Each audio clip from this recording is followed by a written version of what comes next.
जय हिंद। देखिए, हम पनडुब्बियों के पिछले क्लास में आपको बताए थे कि पनडुब्बी कैसे काम करती है, और वहां हम बताए थे कि पनडुब्बियों की कैटेगरी बता देंगे, Scorpion class, Kilo class, Akula class, Arihant class, Shishumar class. ये सारी क्लासेस के बारे में आज हम डिस्कस करेंगे। इसके बारे में देखिए, पनडुब्बियों को हम साइलेंट किलर कहते हैं क्योंकि ये पानी के अंदर रह के मारती है, और जब पानी के नीचे चली जाती है तो किसी भी तरह इसकी जानकारी नहीं पता चल पाती है। द्वितीय विश्व युद्ध में जर्मनी का सबसे बड़ा ताकत यही पनडुब्बी थी, जिसे वो यू बोट्स कहता था।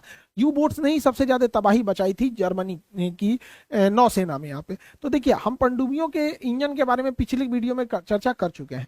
पनडुब्बी एक जो कन्वेंशनल पनडुब्बी होती है, जो बाहर निकलती है और अपने डीजल इंजन को चालू करके अपने भारी भरकम बैटरी को चार्ज कर लेती है और फिर अंदर चली जाती है, जिसे हम डीजल, और अंदर जाके बैटरी से चली इसलिए इलेक्ट्रिक। तो डीजल इलेक्ट्रिक पनडुब्बी जो होती है, इनकी खराबी हर 2 दिन पे इन्हें 3-4 घंटे के लिए बाहर आना पड़ता है, जिससे कि इनकी बैटरी चार्ज हो सके। तो ये डीजल इलेक्ट्रिक हो गई, बस 2 दिन काम करेगी।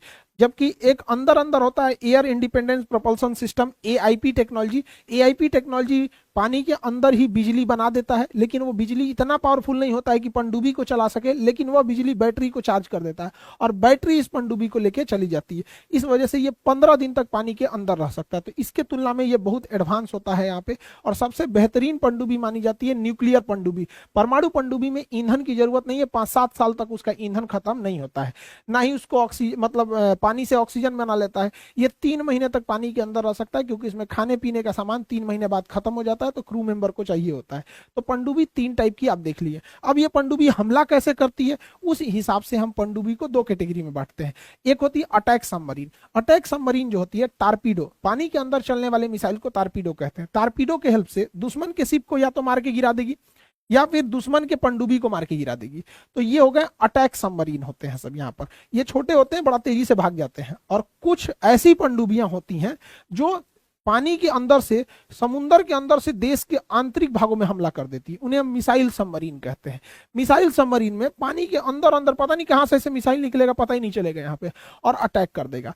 एक्चुअली ये धमकाने के लिए ज्यादा होता है ये, तब इसका प्रयोग भी बहुत जरूरी भी है, ये होना भी जरूरी है। क्योंकि अगर हमारे देश पे अचानक 50 गो को परमाणु बम मार दे, तो भैया हमारे पास रहना भी तो चाहिए दोबारा हमला करने के लिए। उसी को कहते हैं सेकंड स्ट्राइक। तो जब हमारे देश पे या किसी भी देश पे परमाणु हमला हो जाए, तो सेकंड स्ट्राइक के लिए हम इन पनडुब्बियों का यूज करते हैं, क्योंकि वो पानी में रहती है, पता ही नहीं चल पाता है यहाँ पे। या फिर आप किसी दूसरे देश पे डायरेक्ट फर्स्ट स्ट्राइक मारना चाहते हैं पानी के अंदर से, तो मार सकते हैं। तो परमाणु बम से हमला हो सकता है। यही है परमाणु बम जो जापान पे मारा था। साइज देख लीजिए, यहाँ पे लोड कर रहा है, ले जाके पटक दिया था यहाँ पे। पहला बम का नाम था लिटिल बॉय, दूसरे का नाम था फैटमैन। तो पनडुब्बी देख लिए आप लोग, 2 टाइप की इन पनडुब्बियों को। इस प्रकार हम देखें कि इंजन के आधार पर हम पनडुब्बी को 3 भाग में बांट सकते हैं।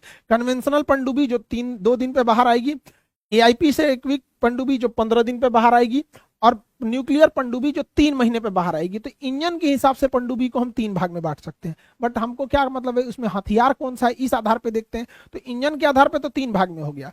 अब अटैक के हिसाब से इन्हीं पनडुब्बियों को 2 भाग में बांट सकते हैं। अगर मिसाइल मार रही है तो मिसाइल पनडुब्बी, और अगर अटैक कर रही है, टारपीडो मार रही है, तो टारपीडो पनडुब्बी। यहाँ पर जो दोनों काम कर सकती है उसे हम मल्टी रोल कह सकते हैं, उसे मल्टी रोल कहा जा सकता है। तो ये हो गई पनडुब्बी की कैटेगरी। अब भारत में कौन कौन सी पनडुब्बी है उसके बारे में हम लोग चर्चा कर लेते हैं, किस क्लास की पनडुब्बियां हैं। तो भारत में कई टाइप की पनडुब्बी हैं।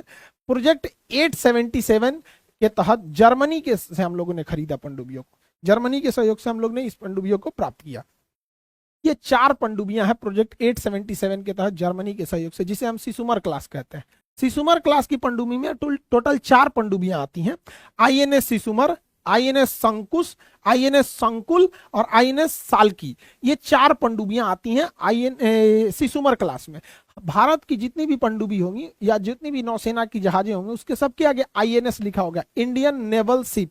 पाकिस्तान का रहेगा तो पीएनएस लिखता है, पीएन पाकिस्तान नेवल शिप। तो ये इंडिया का इसलिए इंडियन नेवल शिप रखा जाता है। तो ये इसके नाम है। इनके जो क्लासिफाइड नाम है, कोड नाम, वो हम आपको नहीं बताएंगे, वो क्लासिफाइड चीजें होती हैं।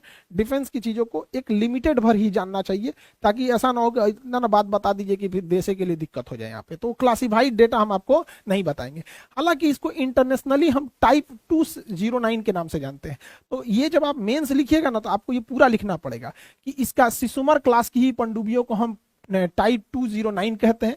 इसे बनाया गया था प्रोजेक्ट 877 के तहत, जर्मनी के सहयोग से लाए थे हम लोग यहाँ पर। ये डीजल इलेक्ट्रिक की पनडुब्बियां हैं, जिस वजह से इन्हें प्रति 2 दिन पे ऊपर आना पड़ता है।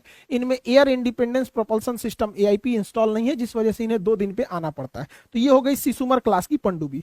अगला पनडुब्बी देखते हैं प्रोजेक्ट 877 के तहत। उसी प्रोजेक्ट के तहत रसिया से भी हम लोगों ने कुछ पनडुब्बियां प्राप्त की है। तो प्रोजेक्ट 877 के तहत हम लोग ने 4 पनडुब्बी जर्मनी से प्राप्त किया, और प्रोजेक्ट 877 के तहत रसिया से हमने 7 पनडुब्बी प्राप्त किया यहाँ पे। तो जो रसिया से पनडुब्बी हम खरीद के लाए हैं, उसको हम लोगों ने कैटेगरी में रखा है सिंधु घोष क्लास में। सिंधु घोष क्लास नाम है उसका। तो सिंधु घोष क्लास की पनडुब्बियां जो भी हैं वो प्रोजेक्ट 877 के तहत रसिया से खरीद के आई हैं। उनमें 7 नाम जो है उनका, सब में आईएनएस लगा रहेगा, इंडियन नेवल शिप, और सब में इसमें सिंधु लगा रहेगा। तो देखिए, सिंधु घोष, सिंधु विजय, सिंधु केसरी, सिंधु कीर्ति, सिंधु राष्ट्र, सिंधु राज, सिंधु रत्न। समझ में आ गया? तो ये पनडुब्बियां हैं यहाँ पे। एक तो पनडुब्बी 2013 में आईएनएस सिंधु रक्षक जो थी वो, अब तो इसमें सिंधु रक्षक नहीं रही, वो मझगांव डकयार्ड के बाद उसमें ब्लास्ट कर गया था यहाँ पर, तो वो नहीं रही अब इसमें यहाँ पे। तो ये हो गई आपकी सिंधु घोष क्लास की पनडुब्बी। ये भी उसी प्रोजेक्ट के तहत बस रसिया से खरीद के आई थी। इसी को हम लोग कहते हैं किलो क्लास। इंटरनेशनल अगर हम इसको पूछेंगे तो ये किलो क्लास की पनडुब्बी कहलाएगी, और इंडिया में अगर हम इन पनडुब्बियों को कहेंगे तो वो कहलाएगी आपकी सिंधु घोष क्लास की पनडुब्बी। इनकी भी खराबी है कि ये डीजल इलेक्ट्रिक पनडुब्बियां हैं, इनमें एयर इंडिपेंडेंस प्रोपल्सन सिस्टम नहीं है, जिस वजह से हर 2 दिन पे इन्हें बाहर आना पड़ता है और ये ट्रैक हो जाती है सब यहाँ पे रडार और सैटेलाइट में। इनका भी क्लासिफाइड नाम हम आपको नहीं बताएंगे यहाँ पे। अब हम देखते हैं अगला पनडुब्बी फ्रांस के सहयोग से। उसका नाम था, वो बनाया गया था प्रोजेक्ट, खरीद के आया था प्रोजेक्ट 75 के तहत। प्रोजेक्ट 75 के तहत टेक्नोलॉजी ट्रांसफर नहीं हुई, बट यहाँ बना भी सकते हैं लोग। तो प्रोजेक्ट 75 के तहत हम लोग जर्मनी से कुल 6 पनडुब्बियां प्राप्त की है। तो प्रोजेक्ट 75 के तहत फ्रांस से हम लोग ने प्राप्त किया। तो प्रोजेक्ट 75 के तहत फ्रांस से जो 6 पनडुब्बी प्राप्त किए उन्हें हम कलवरी क्लास कहते हैं। कलवरी क्लास, उस सब में आईएनएस लगा रहेगा, आईएनएस कलवरी, आईएनएस करंज, आईएनएस खंडेरी, आईएनएस वेला, आईएनएस वारिस, आईएनएस वाक्सीर। तो ये 6 पनडुब्बियां जो है वो कलवरी क्लास की कहलाती हैं। फ्रांस के सहयोग से प्रोजेक्ट 75 के तहत बना हुआ है। इनका अगर इंटरनेशनल नाम जानेंगे, बड़ा फेमस नाम है स्कॉर्पियन क्लास की पनडुब्बियां, बड़ी दुनिया भर में फेमस है। तो इंटरनेशनल नाम हो गया स्कॉर्पियन क्लास, इंडियन नाम हो गया कलवरी क्लास, और प्रोजेक्ट का नाम हो गया 75। किस देश से? तो फ्रांस के सहयोग से आया गया। क्लासिफाइड नाम हम भी नहीं बताने वाले हैं। ये भी डीजल इलेक्ट्रिक पनडुब्बी है, इनमें भी एयर इंडिपेंडेंस प्रोपल्सन सिस्टम नहीं लगा है, ये भी 2 दिन बाद आएंगी। डीआरडीओ ने जो एयर इंडिपेंडेंस प्रोपल्सन सिस्टम बनाया है वो सबसे पहले कलवरी क्लास की पनडुब्बियों में ही लगाया जाएगा। इसीलिए हम लोगों ने इसे रेट्रोफिटिंग के लिए फ्रांस भेज दिया है कि भैया अपनी पनडुब्बी में देखो कहाँ इस मशीन को लगाया जा सकता है, ताकि ये इंटरनली ऑक्सीजन बना सके, इंजन को चार्ज स्टार्ट कर सके और बैटरी चार्ज कर सके, ताकि ये 15 दिन बाद वापस आए। तो ये कलवरी क्लास की पनडुब्बी हो गई। अब एक प्रोजेक्ट है जिसका नाम है प्रोजेक्ट 75I। तो प्रोजेक्ट 75 तो फ्रांस से आ गया, स्कॉर्पियन यानी कलवरी क्लास का। आई मतलब इंडिजीनियस बनाएंगे, इंडिया में ही बनाएंगे। तो प्रोजेक्ट 75I के तहत इंडिया में ही कुल 6 पनडुब्बियों को हमें बनाने की लक्ष्य रखे हैं लोग। ये लक्ष्य 2040 से पहले पूरा नहीं होने वाला है। हमारे यहाँ पनडुब्बी सबसे धीमा चलते हैं सब यहाँ पे। ये डीजल इलेक्ट्रिक होंगी और इसमें एआईपी सिस्टम इंस्टॉल होगा, जिससे कि यह 15 दिन तक पानी के अंदर रह सकती है। पहले हमें लग रहा था कि फ्रांस या रूस हमें मदद करेगा इस पनडुब्बियों को इंडिजीनियस इंडिया में बनाने के लिए, बट उन्होंने अपना हाथ पीछे खींच लिया। तो हम लोग ये 6 पनडुब्बियों को जर्मनी के सहयोग से भारत में ही बनाएंगे, जिसमें एयर इंडिपेंडेंस प्रोपल्सन सिस्टम पहले से ही इंस्टॉल होगा, ताकि ये लॉन्ग एंड्योरेंस अंदर रह सके। अब अगली पनडुब्बी को देखते हैं, project ATB, advance technology whistle. Advance technology whistle, तो ये जो है ये इंडिया में ही बन रहा है। यहाँ पे ये इंडिया में, इसके तहत अरिहंत क्लास की पनडुब्बी बनेगी। अरिहंत क्लास की पनडुब्बी साइज में बहुत बड़ी होती है और वो 3 महीने तक पानी के अंदर रह सकती है, क्योंकि वो न्यूक्लियर सबमरीन है। लेकिन ये अटैक नहीं कर सकती है, मिसाइल हमला कर सकती है। तो इसमें 2 पनडुब्बियां अभी आ चुकी हैं, आईएनएस अरिहंत और आईएनएस अरिहात। इसका क्लासिफाइड नाम मत जानिए आप लोग यहाँ पर। बाकी जो पेंडिंग में है S3, S4 और S5। सबसे हैवी पनडुब्बी बनेगी S5 पनडुब्बी बनेगी, बट अभी कब बनेगी किसी को नहीं पता है। ये 2050-60 हिल जाएगा यहाँ तक आते आते। बड़ा लंबा लेट प्रोसेस होता है इंडियन नेवी के पनडुब्बी के प्रोग्राम का। तो ये अरिहंत क्लास की पनडुब्बी सबसे एडवांस है, न्यूक्लियर सबमरीन है। इन्हें 3 महीने बाद निकलने की जरूरत होती है पानी के बाहर से यहाँ पर। हमारे पास तो न्यूक्लियर मिसाइल तो सबमरीन है, न्यूक्लियर सबमरीन तो है कि भैया 3 महीने तक पानी में रहेगी और मिसाइल मार सकती है, लेकिन अटैक करना रहे तो अटैक नहीं कर सकती है। तो हम अटैक करने के लिए भाड़ा पे पनडुब्बी लाए हैं लोग। सोचिए, क्या ये भारत जैसे देश को शोभा देता है कि भाड़ा पे पनडुब्बी खरीद के लाए हैं लोग, लीज पर। अकूला क्लास की पनडुब्बी दुनिया में बहुत बेहतरीन मानी जाती, बहुत बड़े साइज की थी अकूला क्लास की सबमरीन, रशियन नेवी की थी सबमरीन अकूला क्लास सबमरीन यहाँ पर। तो लेकिन ये न्यूक्लियर थी, इसलिए 3 महीने बाद बाहर से निकलती थी और अटैक कर सकती थी। तो न्यूक्लियर अटैक सबमरीन जो है हम लोग लीज पे लाए, भाड़ा पे 10 साल के लिए लीज पे भाड़ा पे लेके आए। पहला भाड़ा पे जो लाए थे उसका नाम है INS चक्र 1। इसे भाड़ा पे लाए थे 2011 में, लीज पूरा हो गया 2021 में, चल गया, भाड़ा पे खत्म हो गया, भाड़ा पे ले आए थे लोग उसको। अब दूसरा का जो भाड़ा पे लेके आएंगे INS चक्र 3, वो आएगी 2025 में, आज चल जाएगी 2035 में, यानी अभी चल रहा है 2023। अभी हमारे पास न्यूक्लियर अटैक भगवान भरोसे है। सोचिए ये भारत की स्थिति है, ये नौसेना की, तो ये बहुत हमारे लिए चिंताजनक बात है। यहाँ पर हमारा एक तो भाड़ा पे है, 2035 तक हम भाड़े पे डिपेंडेंट रहेंगे यहाँ पर। समझ में आ गया कि नहीं आ गया? और INS चक्र 2 खोज रहे होंगे लोग मेंस जब लिखने बैठिएगा लोग ना, तो ध्यान दीजिएगा ही ना कि चक्र 1 के जगह चक्र 2 रख दे। चक्र 1 2 जो था ना, अरिहंत को ही पहले चक्र 2 कहा गया था यहाँ पर, तो चक्र 2 बाद में इसका नाम अरिहंत कर दिया गया, और चक्र 2 के जगह फिर आया चक्र 3, ये आने वाला है चक्र 3। तो ये भाड़ा पे हम लोग की न्यूक्लियर पनडुब्बी है सब यहाँ पे। तो जो भी आप क्लास लिखते हैं ना, साइंस एंड टेक पोर्शन वाले में जब भी आप लिखिएगा, तो ये ना कि मेंस में लिखने बैठ रहे हैं तो आपकी कॉपी से लगना चाहिए कि पूरा डिटेल से अध्ययन करके लिख रहे हैं। ऊपर ऊपर लिख के आएंगे, नंबर नहीं मिलेगा, फिर कहेंगे हिंदी मीडियम वालों का रिजल्ट नहीं बनता है। पूरा बेहतरीन ढंग से डिस्क्राइब करना पड़ेगा। अगला प्रोजेक्ट है प्रोजेक्ट 75 और 76। ये अभी भविष्य में बनने वाली पनडुब्बी हैं, न्यूक्लियर अटैक होंगी। अभी तो हम भाड़ा पे काम चला रहे हैं, 2035 तक भाड़ा पे चलाएंगे। ये मेड इन इंडिया होंगी, कब बनेगी किसी को पता नहीं। बजट एलोकेशन इतना धीमा है इंडिया का, किसी को कोई अता पता नहीं है। मझगांव डकयार्ड पनडुब्बी के लिए फेमस है, अब वो कितना बनाएगा क्या बनाएगा ये आगे देखने का विषय है। यहाँ पर हमारे यहाँ पनडुब्बी का प्रोग्राम बहुत धीमा चलता है। अगर हम तुलना करें अपना और चाइना के साथ, क्योंकि हमारा मेन दुश्मन तो चाइना ही है इंडिया का, जबकि मीडिया जो है बार बार पाकिस्तान को दिखाता है, बार बार पाकिस्तान से। अरे हमें अपनी तुलना करना है तो किसी भिखारी से करेंगे। देखो हम तो भिखारी से अच्छा ही खाते हैं, भिखारी से अच्छा ही मेरे पास तो ई है, गाड़ी है, घर है, ऐसे नहीं ना। आप तुलना कराते हैं तो बढ़िया से चीज से तुलना कराइए, एकदम नीचे लेवल से क्या एक से तुलना कौन सी कराएंगे। अब इतना दिन गिर गया है जो शेर कुत्तों की बात करेगा। हमें तुलना रखनी है किससे? चाइना से। अब चाइना के पास अगर पनडुब्बी की बात करेंगे तो उसके पास कन्वेंशन पनडुब्बियां जो AIP से इक्विप्ड है वो 64 है, यानी इसके पास 64 पनडुब्बियां हैं, और वो भी AIP टेक्नोलॉजी से इक्विप्ड है जो 15 दिन तक अंदर रह सकती है। और हमारे पास केवल 16 पनडुब्बी है, और उसमें एक को में भी AIP टेक्नोलॉजी नहीं है, यानी हर 2 दिन पे आना पड़ेगा। तो कन्वेंशन में वो 64 और हम लोग 16, चरगुना का हम लोग अंतर लेके चल रहे हैं यहाँ पर चाइना के साथ। और चाइना के पास परमाणु पनडुब्बी की बात करेंगे तो जखीरा भर दिया है परमाणु पनडुब्बी, उसकी परमाणु पनडुब्बियां हैवी भी हैं। हाँ, हमारी परमाणु पनडुब्बियों में पावर की कमी आ जाती है, और इसके परमाणु पनडुब्बी बहुत पावरफुल और साइज में बहुत विशाल है चाइना के पास परमाणु पनडुब्बी। चाइना के पास जो परमाणु पनडुब्बी है 2 कैटेगरी में है। न्यूक्लियर अटैक करने वाली 9 पनडुब्बी है, ये टारपीडो मार देगी, 3 महीना अंदर अंदर घूम घूम मारेगी यहाँ पर। और इंडिया के पास 0 न्यूक्लियर अटैक सबमरीन, इंडिया के पास 0। भाड़ा पे हम लोग ले आए थे चक्र 1, रिटायर हो गया। चक्र 2 2025 में आएगा, अभी हमारे पास नहीं है, आएगा भी तो भाड़ा पे कहलाएगा। उसके पास 9 गो है और अभी 10-15 ठो वो इनबिल्ट कर रहा है, आप अभी अंडर प्रोसेस है। अगर बात करें चाइना के पास न्यूक्लियर मिसाइल मारने वाली पनडुब्बी, तो न्यूक्लियर मिसाइल जो है, न्यूक्लियर पनडुब्बी जो मिसाइल मार सकती है, उसके पास 6 ठो है और हमारे पास 2 ठो है। हमारे पास 2, बट उसकी पनडुब्बियां ज्यादा पावरफुल है, हमारी पनडुब्बी कम पावरफुल है। उसकी पनडुब्बी में जो मिसाइल है वो 7,500 किलोमीटर दूर मार सकता है, और हमारी पनडुब्बी के अंदर जो सागरिका K4 सब मिसाइलें हैं ये केवल 1500 किलोमीटर तक मार सकते हैं सब यहाँ पे। तो काफी एडवांस हो गया पनडुब्बी के मामले में चाइना यहाँ पर, और जबकि पनडुब्बी की बहुत जरूरत है। अगर हम कंपेरेटिव अध्ययन करें इंडिया और चाइना की, क्योंकि आने वाले समय में यही हमारे लिए खतरा है, और इसके बाद ज्यादा पनडुब्बी हो जाएगी तो पुराना वाला पनडुब्बिया चुपचाप ही पाकिस्तान को थमा देगा। तो केवल एक और मत देखिए, फ्यूचर भी देखना चाहिए। चाइना के पास टोटल पनडुब्बी है 79 और हमारे पास 18, इसके पास 79 हमारे पास 18, देख रहे हैं, तुलना ही नहीं है कहीं पे। अब इस 79 किस किस कैटेगरी का है उसको देखते हैं। इनमें कन्वेंशनल पनडुब्बियां हैं जो युआन क्लास की हैं, वो 64 है, जो डीजल इलेक्ट्रिक चलती है और एयर इंडिपेंडेंस प्रोपल्सन से लैस है। ये 64 पनडुब्बियां हैं। तो 69 में 64 जो है वो कन्वेंशनल है युआन क्लास की, और 69 में बचा हुआ 15 पनडुब्बी वो न्यूक्लियर सबमरीन है।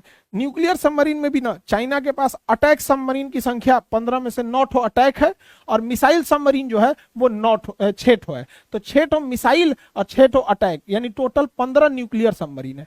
अब हम इंडिया की अगर बात करेंगे तो इंडिया के पास तो टोटल 18 पनडुब्बी है, जबकि उसके पास टोटल 79 है। अब हम अपनी पनडुब्बियों को अगर कैटेगराइज करें तो देखिएगा, कन्वेंशनल पनडुब्बी हमारे पास 16 ठो है, जबकि किसी में एआईपी टेक्नोलॉजी नहीं है, अभी लगने वाला है यहाँ पे। तो एक तो इतने बड़े देश के लिए 16 को पनडुब्बी इनफ नहीं है।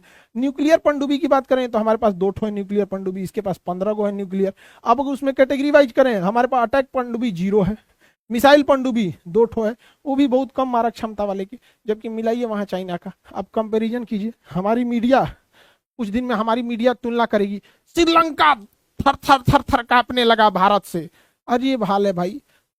देखिए, हमारी देश के लोग और मीडिया किस मुद्दों को उठाती है, ये लोकतंत्र के लिए बहुत जरूरी है चीज है यहाँ पर। तो अब हम श्रीलंका से तुलना करने लगेंगे तो फिर हमको तो कोई काम करने की जरूरत नहीं है। हमें हमेशा आगे देखना है कि हमारा मुख्य प्रतिद्वंदी चाइना क्या कर रहा है, फिर अमेरिका से हमें आगे तुलना करना है, फ्रांस से है, ब्रिटेन से है, रसिया से है, लेकिन हम लोग पता नहीं क्या कर रहे हैं लोग यहाँ पे। अगर पाकिस्तान की बात करेंगे तो पनडुब्बी के मामले में आने वाले 5 साल में पाकिस्तान हम लोग को पीछे छोड़ देगा। देखिए, पाकिस्तान के पास पहले से 8 पनडुब्बियां हैं, और पाकिस्तान को चाइना 8 और पनडुब्बी दे रहा है और डिलीवरी चालू कर दिया है। चाइना देर लेट नहीं करता हम लोग की तरह, देना चालू कर दिया। और चिंता का विषय यह है कि जो पनडुब्बी दे रहा है चाइना, वो युआन क्लास की पनडुब्बी है जिसमें एआईपी टेक्नोलॉजी लगी हुई है। इसे खोजना बड़ा मुश्किल होता है, क्योंकि एआईपी टेक्नोलॉजी 15 दिन तक पानी के अंदर रखता है, 15 दिन के अंदर पानी में पता नहीं चलेगा। जब हम लोग बालाकोट सर्जिकल स्ट्राइक किए थे, यहाँ पर एयर स्ट्राइक जब किए थे, तो उसी समय पाकिस्तान का जिन्ना नेवल बेस कराची में जिन्ना नेवल बेस से एक पनडुब्बी थी जिसका नाम था पीएनएस साद। पनडुब्बी पीएनएस साद जो है वो सैटेलाइट में, इसरो देख रहा है अपने सैटेलाइट में, ये पनडुब्बी आगे गई अंदर धंस गई, अंदर घुस गई, उसके बाद पते नहीं चला ये कहां है। अब सोचिए, ये पीएनएस साद 3 दिन के अंदर पहुंच जाते इंडिया पे हमला करने के लिए।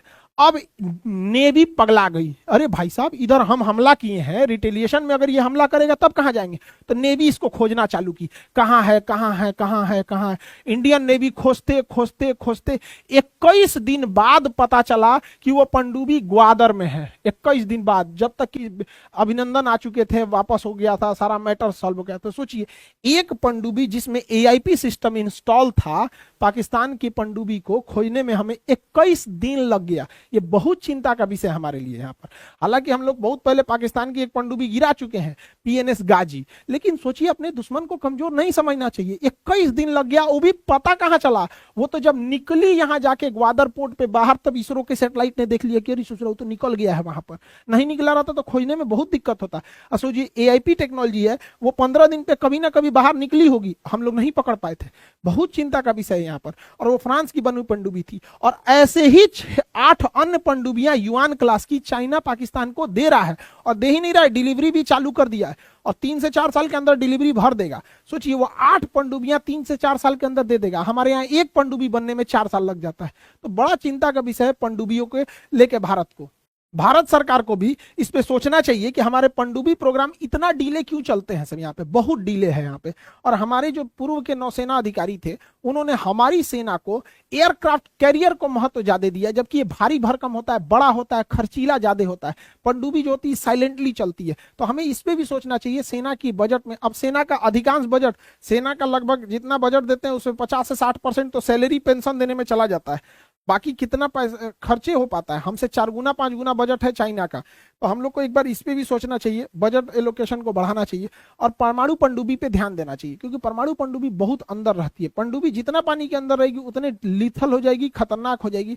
हालांकि नॉर्मल कन्वेंशनल पनडुब्बी, डीजल इलेक्ट्रिक पनडुब्बी को बनाने में 5000 करोड़ का खर्चा आता है। वहीं अगर परमाणु पनडुब्बी की बात करेंगे तो उस पर 30,000 करोड़ का खर्चा आता है। तो है, मानते हैं कि खर्चीला है, लेकिन ये भी जरूरी है भारत के लिए। तो यूपीएससी मेंस वाले, आप इसे साइंस एंड टेक के पोर्शन के लिए भी ध्यान रखिएगा, और इंटरनल सिक्योरिटी एनसीईआरटी वाले टॉपिक पे भी आप लोग इसको ध्यान रखिएगा, क्योंकि आपको भी इस पे लिखने के लिए आ सकता है।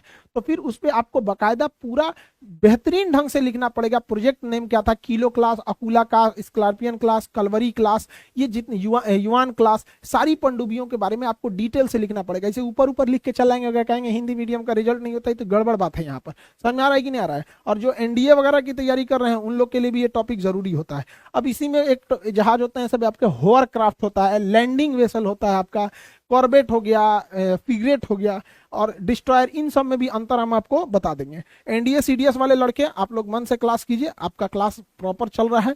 जो लोग एनडीए सीडीएस के लिए तैयार कर रहे हैं बाबू, आपको एक फिर से मतलब मान के चलिए, अभी भी आपके पास 4 मंथ टाइम है। अब 4 से ज्यादा है, बट प्रेस अगर देखेंगे तो 4 मंथ टाइम है आपके पास, अभी भी बहुत टाइम है आपके पास। आप लोग बेहतरीन ढंग से पढ़ाई कीजिए और आगे जाके सिलेक्शन लीजिए, ताकि अपना भी सपना पूरा कर सके।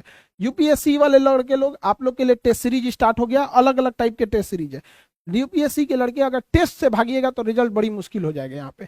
यूपी आरओ एआरओ वाले लड़के और जो रेलवे वाले विद्यार्थी हैं लोग, रेलवे वाले विद्यार्थी ध्यान से सुनिए, आरओ एआरओ का क्लास चल रहा है एप्लीकेशन पे, बेहतरीन ढंग से चल रहा है। उसके लिए पढ़ने वाले लड़के जितने पढ़ रहे हैं बेहतरीन ढंग से पढ़ाई कीजिए। रेलवे वाले लड़के लोग, जनवरी में नोटिफिकेशन आएगा कि आपका रेलवे वैकेंसी आ रही है, ठीक है? तो एकदम आप कमर कस लीजिए, जनवरी में आप लोग के लिए फॉर्म भरने के लिए रेडी रह जाइएगा आप लोग का।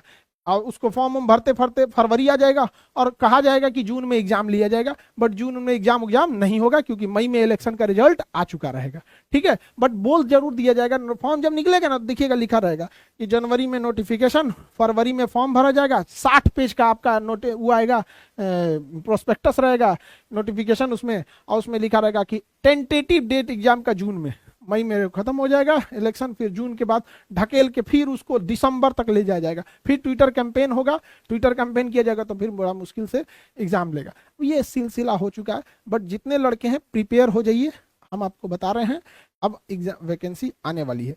जो लोग जिस एग्जाम की तैयारी कर रहे हैं सब लोग को बेस्ट ऑफ लक, मन लगा के पढ़ाई कीजिए। और पूरे देशवासियों को छठ की ढेर सारी शुभकामनाएं। हमारे यहाँ तो छठ स्टार्ट हो गया, तो बिहार का छठ तो भाई पूरे विश्व प्रसिद्ध है। यहाँ पर सब लोग के यहाँ छठी मैया खुशहाली दे, सबका परिवार आगे बढ़े, देश तरक्की करे, सारे लोग के घर खुशहाली हो। सब लोगों को छठ की ढेर सारी शुभकामनाएं। मिलेंगे नेक्स्ट क्लास में। जय हिंद।